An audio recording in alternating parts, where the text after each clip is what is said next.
We've got to start on the gold price and the fact that we are at a new all-time high. Every time I chat to you, it defies what you've been thinking around the yellow metal. Are you going to acquiesce at any stage that we are going to see gold trending higher from these levels? Well, I probably am going to do it right now. Everybody wants it to go higher, which is probably the best reason for it to go higher. We've seen central banks that used to sell 400 and 500 tons a month.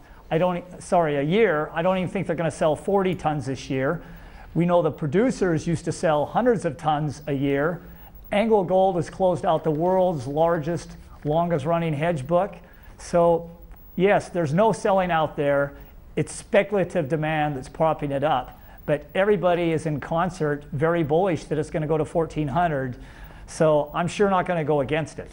A moment ago, I was speaking to Sam Hooley, head of South African Equities and Investec Asset Management, and he's had a position in both new gold and gold stocks for some time. Obviously, the rand and the strength in the rand has been hurting him.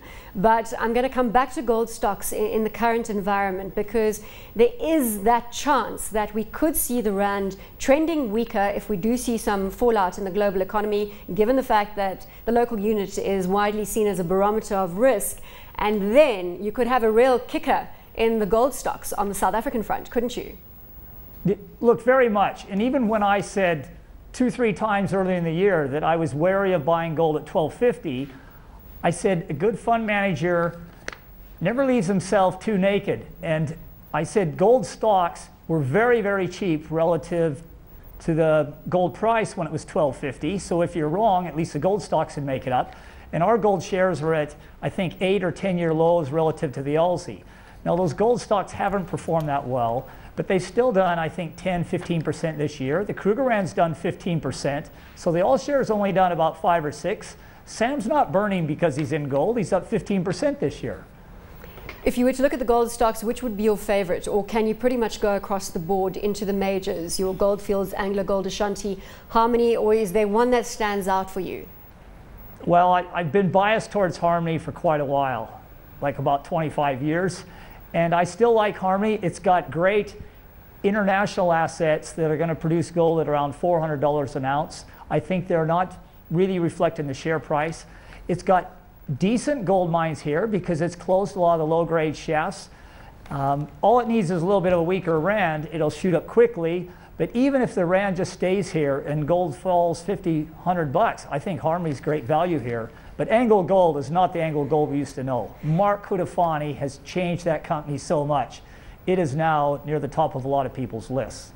Looking at consumer confidence falling to its lowest level since February in the US, that's obviously what is pushing the US dollar lower and scaring investors into the likes of the yellow metal. This is another signal out there that, and of course it's also in light of the topsy-turvy data that we get from the global environment. Sometimes it's good, sometimes it's bad.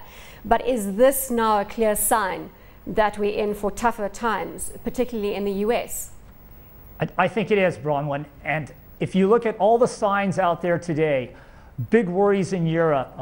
They're having to put aside more money and more potential funding for those banks. The States is not getting the growth. It's not getting job creation. They're worried about retail sales. So all these signals together are showing there's not going to be good growth in the next year or two, but there's a very good chance there's going to be inflation because governments are going to try and stoke any kind of growth they can. So it's a real recipe for gold. It's a real recipe for any good inflation hedge that doesn't need consumer demand. And gold fits that bill very well. Peter, in light of what you've just said, what would your strategy be around industrials, financials, and other resource stocks, taking out of the equation the gold stocks? Okay, I've said for a few months now, if you look at the 3 sectors of our all-share index, the industrials keep hitting new highs. The financials are close to all-time highs. And the resource sector is near a 6-8-year low. In fact, I think it's near a 10-year low relative to the financials industrials. And that's primarily because of a strong rand.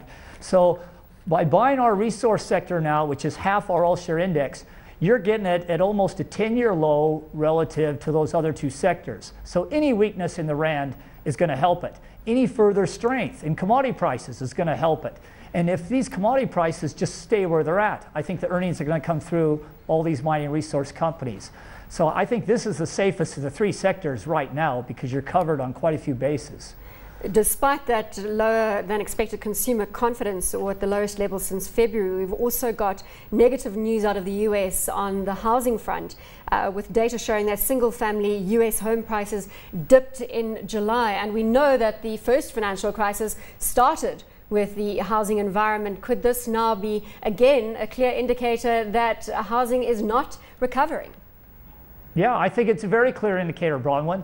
You've got 10% of the population out of work compared to 3 years ago when only 5% was out of work.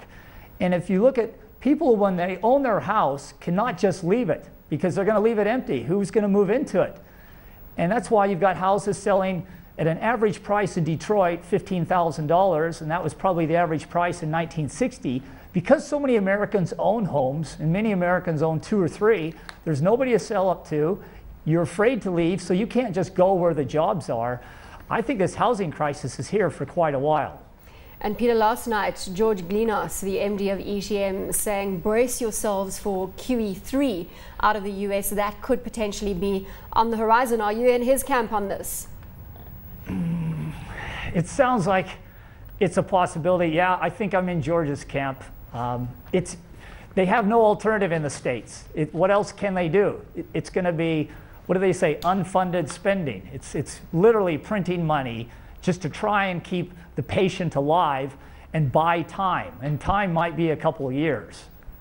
So gold's not irrational the way it's behaving right now.